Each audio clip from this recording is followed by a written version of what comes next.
Ce vendredi, ils se rassemblent dans un élan de délinquance solidaire pour protester contre un gouvernement qui prône la solidarité, avec une justice qui condamne des citoyens parce qu'ils sont solidaires avec ceux qui fuient la guerre. La dictature vient aux portes de l'Europe, alors que l'Europe demande à la France d'accueillir des réfugiés. Alors moi je suis bénévole à la CIMAD de Bordeaux. Ouais, CIMAD de Bordeaux, vous êtes? Je m'appelle Maria. Oui, très bien. Vous nous expliquez un peu ce rassemblement? Alors ce rassemblement aujourd'hui qu'on a appelé, que le collectif d'associations qui a organisé ça a appelé Délinquants solidaires, c'est pour montrer notre solidarité avec les Français qui aident des migrants et qui sont poursuivis pour délits de solidarité. Il y a pas mal d'affaires aussi dans la vallée de la Roya. Voilà, d'accord. À la frontière franco-italienne. Ouais. Donc voilà, c'est pour protester contre ça. D'accord. Donc que dans notre pays, on ne peut plus aider les étrangers sans être risqué d'avoir des pénalités avec des amendes. Absolument. Et peut-être de la prison. Absolument. Donc ça, c'est scandaleux de voir aujourd'hui qu'on ne peut plus porter de la solidarité. On l'a vu il n'y a pas longtemps, ils ont occupé une maison de retraite abandonnée où ils ont mis des gens qui étaient à la rue. Oui.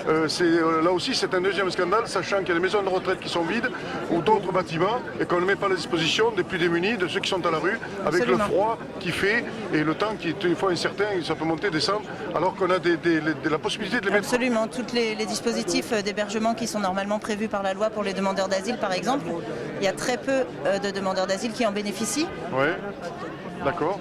Et c'est pour ça que vous êtes aujourd'hui tous réunis. Voilà. Bon, mais écoutez, c'est gentil à vous, merci. Et puis bon courage, et puis soyons tous solidaires. Merci. Avec les sans-papiers, les chômeurs, les exclus. Je crois qu'il faut une véritable chaîne de solidarité. Et puis on peut dire que s'il y en a qui ont des choses à apporter, apportez-les au 231 avenue de Pessac pour pouvoir apporter des couvertures, tout ce qu'on peut apporter à ces gens-là. Voilà. Absolument. Merci beaucoup madame, c'est gentil à vous. Je vous en prie. Je m'appelle Philippe Morat, je suis coordinateur à l'association Accueil des réfugiés en Val de l'Aire. Oui. Nous sommes 45 familles d'accueil dans la région du Val de l'Aire et du bassin d'Arcachon. Depuis 6 mois, nous accueillons des personnes demandeurs d'asile, réfugiés. Ouais. Et donc il s'agit d'un accueil week-end, d'un accueil chaleureux, réaliste aussi. Ouais. On ne veut pas tout faire. Ouais. Et le but, c'est de leur apprendre le français, qu'ils s'intègrent au mieux. Ouais. L'apprentissage aussi de découverte de la culture française. Et puis les aider pour leur démarche administrative, ouais. Éventuellement leur récit. Là, tout ceci dans une perspective d'accueil, tout simplement, et en application de la Convention de Genève de 1951. Mais il n'y a pas un paradoxe, François Hollande a reçu des réfugiés, vu la guerre en Syrie, et aujourd'hui on condamne des gens qui aident les réfugiés. Il n'y a pas une espèce de paradoxe incompréhensible de la part de ce gouvernement qui d'un côté prône la solidarité et condamne ceux qui vont se joindre à cette solidarité?